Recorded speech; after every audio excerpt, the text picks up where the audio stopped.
नमस्कार मंडळी. आपल्या सर्व सणांपैकी एक प्रमुख सण म्हणजे मकर संक्रांती. हा सण 3 दिवसाचा साजरा केला जातो. सूर्य जेव्हा मकर राशीमध्ये प्रवेश करतात तेव्हा आपण मकर संक्रांत हा सण साजरा करतो. या व्हिडिओमध्ये आपण मकर संक्रांत कधी आहे, मकर संक्रांतीला काय दान करावे, भोगी, हळदी कुंकू व करीचा दिन हे सर्व गोष्टींबद्दल आपण आजच्या ह्या व्हिडिओमध्ये जाणून घेऊया. चला तर लगेच आपण व्हिडिओला सुरुवात करूया. मंडळी, संक्रांत नेहमी 14 किंवा 15 जानेवारीलाच साजरा केली जाते. तर त्याचप्रकारे यावर्षीसुद्धा संक्रांत 14 जानेवारीला आलेली आहे. संक्रांत हे दुसरं कोणी नसून साक्षात देवी आहे. यंदा देवीचं वाहन हे वाघ आहे, उपवाहन घोडा. देवीने पिवळं वस्त्र धारण केलेलं आहे. शस्त्र गदा आहे व देवीने केशराचा टिळा लावलेला आहे. वयाने देवी कुमारिका आहे आणि त्यांच्या हातामध्ये सुगंधासाठी जाईचे फूल आहे व दिशा पूर्वेकडून पश्चिमेकडे जात आहे. मंडळी, देवीने पिवळा रंग धारण केलेला आहे, त्यामुळे आपण पिवळा रंग यावर्षी वर्ज करणार आहोत. म्हणजेच आपण पिवळ्या रंगाची साडी घालू नये.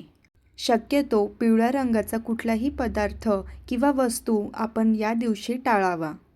तुम्ही शक्य असल्यास दुसऱ्या कुठल्याही रंगाची साडी घालू शकता व काळ्या रंगाची साडीला सुद्धा संक्रांतीच्या दिवशी खूप मान असतो. संक्रांतीला दान देण्याचाही खूप महत्त्व असतो. तर तुम्ही यंदा नवे भांडे, अन्न, वस्त्र, तिळगुळ किंवा गाईला घाससुद्धा दान करू शकता. संक्रांतीला गरजू व्यक्तींना दान केल्याने भरपूर असे पुण्य प्राप्त होतात. आपल्याला शक्य होईल तेवढे आपण दान या दिवशी केलेच पाहिजे. मंडळी, 13 जानेवारी मंगळवारी भोगी आहे. भोगीच्या दिवशी आपण आंघोळ करताना पाण्यामध्ये थोडेसे तीळ टाकून आंघोळ करावी. या दिवशी तीळ घालून बाजरीची भाकर व त्यासोबत सर्व भाज्या मिक्स करून भाजी बनवली जाते. या भाजीला भोगीची भाजी असे सुद्धा म्हटलं जातं.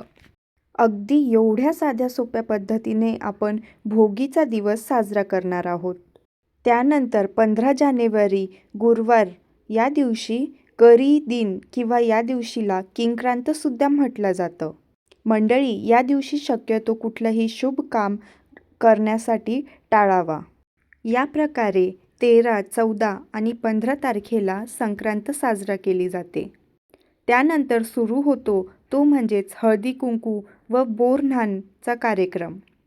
करीच्या दुसऱ्या दिवशी म्हणजेच 16 जानेवारीपासून ते रथसप्तमीपर्यंत तुम्ही कधीही हळदी कुंकू किंवा बोरन्हाणचा कार्यक्रम करू शकता.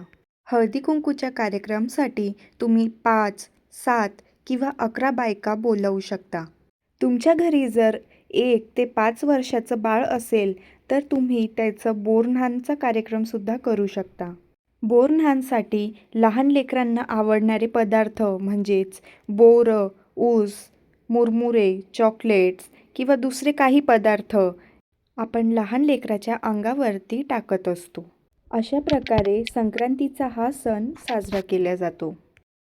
या व्हिडिओमध्ये दिलेली माहिती जर तुम्हाला आवडली असेल तर असेच वेगवेगळे व्हिडिओज बघण्यासाठी आमच्या चॅनलला नक्कीच सबस्क्राईब करा. धन्यवाद.